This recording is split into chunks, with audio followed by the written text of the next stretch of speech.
ng mga barangay. But anyways, nasa lang pangutana diri si JR Ibanez Gono dia sa Leyte sa Matalom.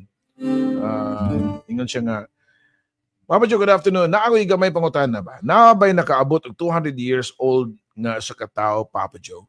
Sa pagkakaroon nga edad o karon nga henerasyon dong JR wala. Sa biblical nga mga characters, tag-as kitos lang mga edad na abot.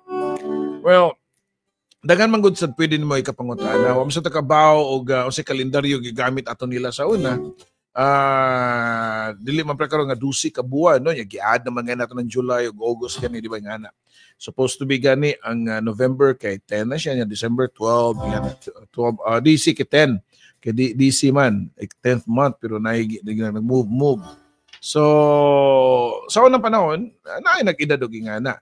And sa unang panahon sad, kung butang talaga ang ilang ko sa katuig is same na gyapon sa katuig nato. Dugay gito mga matay mga tao sa una. Tungod kay wa pa sila nakatunan lain nga makaon pagka civilize sa mga tao, pagkatuon nila luto. Walay daghang dishes, walay daghang mga chemicals, ingana.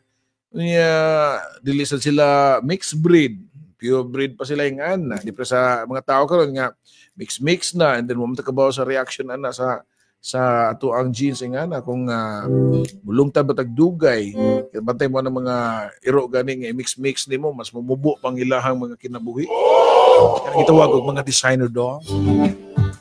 Iro man gani pagkanon nimo table food gani kay masakit man gani usab kang tao. Yan.